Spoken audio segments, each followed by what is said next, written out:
Atos 16, de 1 a 18.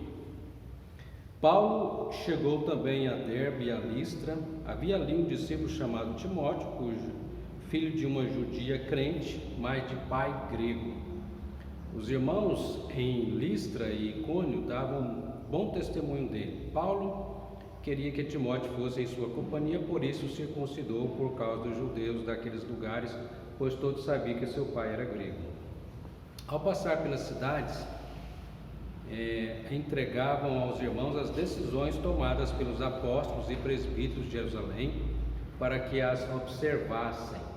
Assim as igrejas eram fortalecidas na fé, dia a dia aumentava em número. E percorrendo a região frígio-gálata, tendo sido impedidos pelo Espírito Santo de pregar a palavra na província da Ásia, chegando perto de Mísia, tentaram ir para Bitínia, mas o Espírito de Jesus não o permitiu. E tendo contornado Mísia, foram a Troade. À noite, Paulo teve uma visão na qual um homem da Macedônia estava em pé e lhe rogava, dizendo: passa a Macedônia e ajuda-nos. Assim que Paulo teve a visão, imediatamente procuraram partir para aquele destino, concluindo que Deus nos havia chamado para lhes anunciar o Evangelho. Tendo, pois, navegado de Troade, fomos diretamente para Samotrácia e no dia seguinte a Neápolis. Dali fomos a Filipos, cidade da Macedônia, primeira do distrito e colônia romana. Nesta cidade permanecemos alguns dias. No sábado, saímos da cidade para a beira do rio, onde nos pareceu haver um lugar de oração, e assentando-nos, falamos às mulheres que haviam se reunido ali. Certa mulher chamada Lídia, da cidade de Tiatira, vendedora de púrpura, temente a Deus, nos escutava. O Senhor lhe abriu o coração para que estivesse atenta ao que Paulo dizia.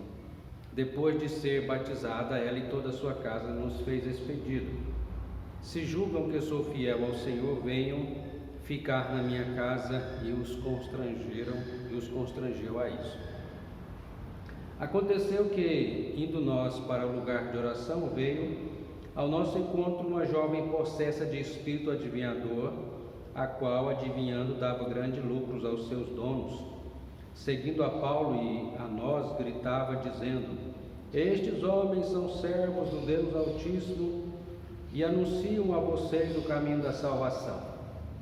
Isso se repetiu por muitos dias. Então Paulo, já indignado, voltando-se, disse ao Espírito: em nome de Jesus Cristo eu te ordeno que você saia dela. E na mesma hora o Espírito saiu. Amém. Na plantação de igrejas, né? Paulo aqui com sua equipe, seus companheiros estão indo, são guiados pelo Senhor. Agora voltando, lembra daquela carta lá de Jerusalém, se reunindo, passando novamente para as igrejas, as resoluções lá dos apóstolos e os presbíteros reunidos para, conforme o versículo capítulo 15, né? Nós vimos a reunião do presbitério aí, né? E interessante que no versículo 5 fala assim: as igrejas eram fortalecidas na fé, dia a dia aumentava em número. Olha que benção! Fortalecimento e crescimento, né? Eram fortalecidas e havia crescimento no mérito da igreja. E nessas viagens de plantação de igreja, aqui você vê também como o Espírito Santo está guiando eles, né? Eles tentaram ir para um lugar chamado Bitínia, e o Espírito Santo não permitiu, mas os guiou a Macedônia, e assim eles chegaram a Filipos, né? Na cidade de Filipos, onde tinha lá a Lídia, né? Onde o Espírito Santo converte o coração dela e ela tem um encontro com o Senhor e sua vida é transformada, né? E interessante que eles vão num lugar, né, que talvez a gente nem imaginava que ali seria um lugar de reunião, na beira de um rio, né, diz o verso 13, no sábado saímos da cidade para a beira do rio, onde apareceu haver um lugar de oração, e assim falaram aquelas mulheres ali.